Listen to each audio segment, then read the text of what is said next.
Ni Martin Romualdez. Hindi lang buwaya, sir. Tambalos-los yun nga buwaya. Sinagot siya ng kapatid ko. Sundalo tayong lahat. Pero kami, sumusunod kami sa tamang orders. Hindi kami sumusunod sa mali. Nakalimutan ni Joel Chua nung sinisira niya yung pangalan ko na hindi ako kandidato ngayong eleksyon na ito. Walang mawawala sa akin. Bigyan nyo ng 0 yang putang inang Joel Chua. Congressman Chua ng Maynila nakatikim ng malutong na PI kay BP Sara. Mga mahal namin kababayan dyan sa Maynila na tumatakbo, ito si Congressman Chua. I-zero vote natin ito. Ang kanyang lahat ng slate na kasama niya, zero vote. Mr. Chua, zero vote ka sa Maynila. Saksak mo ito sa bibig ni Apple Chua hanggang sa kanyang lalamunan.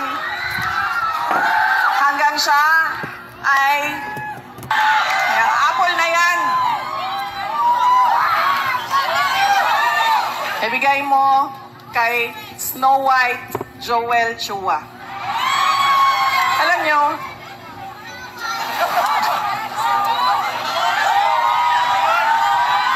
diba si Snow White kumain ng apple tapos nabilaukan. Apple yan. Bigay mo yan sa kanya, saksak mo yan doon sa bibig niya.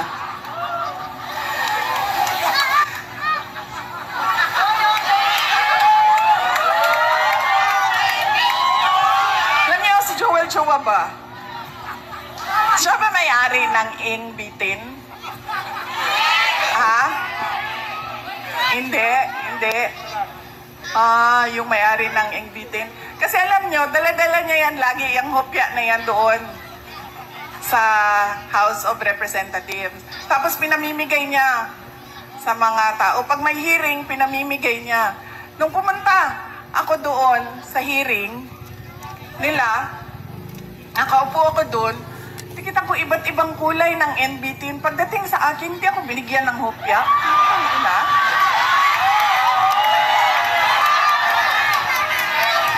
Para bang hindi ako nagugutom? Parang hindi ako karapat-dapat bigyan ng hopya. Tapos, sinasabi niya, abogado siya, nung nandoon ako, at pinapaoath niya ako. Vice President, before I recognize you, would you like to take your oath? Yeah. I will only recognize you if you will take your oath. Okay. Magsumpa ka. Sabi ko, bakit ako magsumpa? Nakalagay sa rules ninyo, ang manunumpa lang ay witness. Hindi naman ako witness dito. Resource person ninyo ako. So bakit ako manunumpa?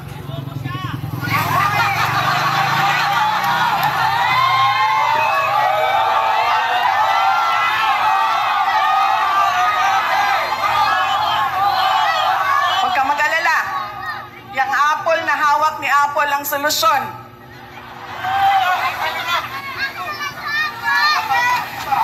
Tapos, sige na. Wag na yan, si Inday Sara, hindi sumasagot. Hindi niya masagot. Bla bla bla. Bla bla bla. Tapos sabi ko, okay, sige, walang problema. Pinatawag nila yung mga kasamahan ko sa aming opisina. Walang problema. Sabi ko, anong gusto ninyo? Sige, pupunta kami. Kaya naman namin sagutin yan lahat. Di sige. Pagdating doon, kinulong na niya yung isang kasama namin, si Yusek Lopez. Nagalit na ako.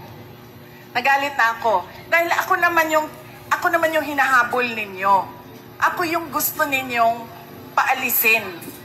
Ako yung gusto ninyong sirain. Bakit nyo dinadamay yung mga kasama ko sa opisina?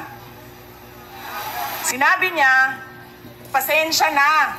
Sinabi niya sa kapatid ko, pasensya na, sabihin nyo sa kanya.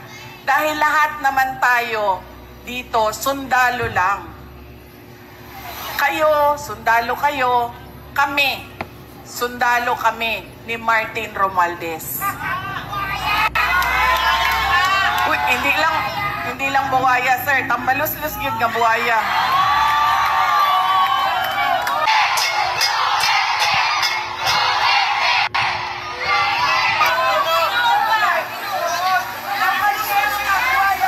Sinagot siya ng kapatid ko, sundalo tayong lahat, pero kami, sumusunod kami sa tamang orders. Hindi kami sumusunod sa mali. Yan! Hindi ko nga alam kung paano nyo napili yan si Joel Chua, pero nasabi na sa akin eh. Yan ang karakas ng inyong congressman. Ganyan ang pag-uugali ng inyong congressman. Hindi namimigay ng hopya. At sundalo daw siya. Hindi ko lang alam kung kaya niya yung hirap ng pagiging sundalo daw siya. Pero hindi naman niya sinusunod yung tama. Ang sinusunod niya ay yung mali.